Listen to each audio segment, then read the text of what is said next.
So we're here with Paul Farbrace. Paul, just first and foremost, reactions after that game, a tough one, wasn't it, for Sussex today? Yeah, it was, and I've just said to the lads, I take full responsibility. That's on me. I put them in that position to play. Very inexperienced team, and I take full responsibility. I thought that they were ready in most cases to play in the game, and quite clearly some are not. And that's what I've just shared with them. There's a lot of learning to be done. There's a lot of improvement to be done. And today, quite frankly, was men against boys. And Gloucester played, they've got a good side. And they played exceptional cricket on a very good cricket pitch. It certainly wasn't, I went and spoke to the groundsman, it's not a 130 odd all out pitch. It was a 300 pitch, but it nibbled a little bit early on with the new ball, which you'd expect it to do. But we didn't weather that storm, and they bowled exceptionally well, caught well, and they taught us how to play the game today. Yeah, it was a very complete performance, wasn't it, from Gloucestershire today? And in terms of the starting 11, you mentioned there about the inexperience, 6 changes from that game against Leicestershire on Sunday. Was that just due to rest and rotation? I know Tom Alsop's gone back to the 100, but what was the logic and rationale behind that? Yeah, I've said right from the winter that we didn't sign an overseas player playing this tournament, and we were always going to play all of our young players that are on the staff. Every single one of the players that played today are professional cricketers and on our staff. And so my view was that this was an ideal tournament to rest 1 or 2 each week and rotate the rest period for some of them. So Haynes has missed this week, Simpson has missed, Carson's missed, Hudson Prentice has missed, and the idea was to look after them and make sure that we've got a tough running in the county championship. We're top of the table in that, and we wanted to be in a good position where we can still be competing to get promoted come the end of the season. And so I felt that it was a great opportunity, and as I say, I've shared this with our members and supporters right back from the winter, and I've been very clear that we were going to use this to play all of our staff players, and it was an opportunity to see where they're at, for them to see where they're at, for them to learn about professional cricket, and for us to learn about them. And we've continued to learn. We've been outplayed today. We got outplayed in the first game against Notts, but the other 4 games in between, we've actually played some good cricket. So look, I've got, as I say, it's on me. I take full responsibility. I'm not blaming the players and saying, they played badly or they did this. I'm saying that some have found out today it's a tough game, and against a very, very good Gloucester team, who showed us how to bowl an immaculate line and length, field well. We never really broke the shackles in the whole time, and that's what we played the game for, to learn about our players. We still wanted to win. I've said every time, I hate losing, and I want to win every game I go into playing. But today has been a tough lesson.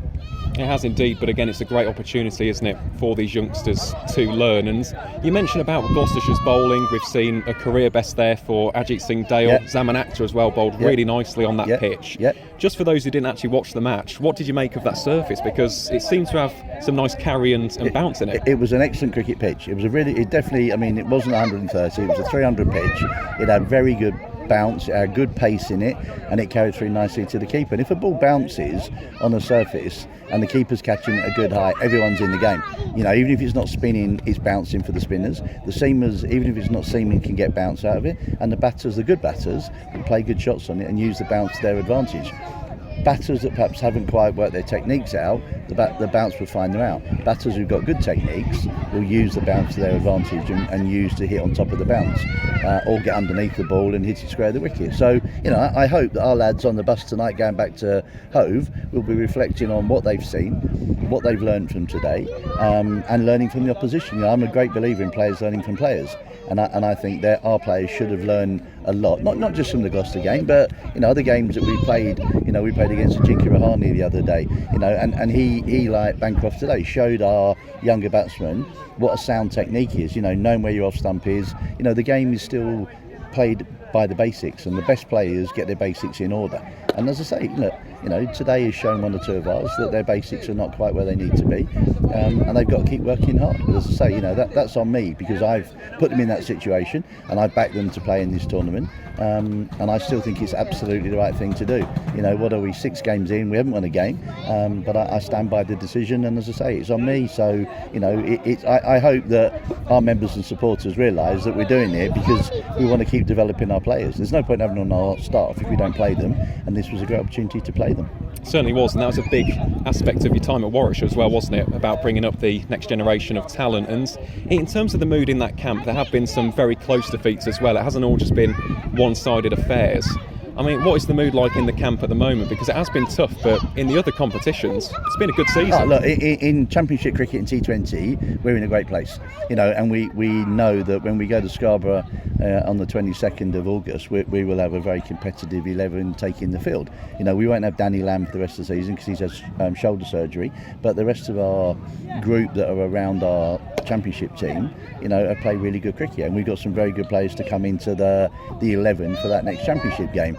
But what I'm hoping for is in this 10-game window with the 2 national county games in the 50 over comp, is that some of the, whether you call them fringe players, whether you call them young players, whether you call them players who have not played much first team cricket, it was an opportunity for them to play in the first team against good teams and understand a bit more about their own games, and that was the opportunity that we've taken.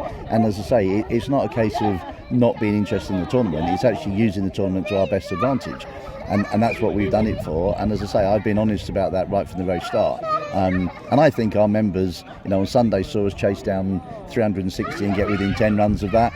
And I think they've seen some very good cricket that our lads have played. We've still got 2 more games at Hove, and we will have a few more changes come Sunday. And 1 or 2 will come back into the team for the game on Sunday against Surrey. And we've got 2 more games for 1 or 2 of our players to show they deserve to be in and around the Championship team for the last 5 games. And we've got a home quarter final in the T20. So, our season has been very good. We've improved massively in T20. We're probably further on than we thought we would be. And in terms of Championship cricket, we're about where we wanted to be. And we've had to work extremely hard to get to that stage. So, look, we're in a good position. Our season up to now has been very good. And even these 6 defeats, as I say, I think we've got a lot out of it. And I think our players have got a lot out of it.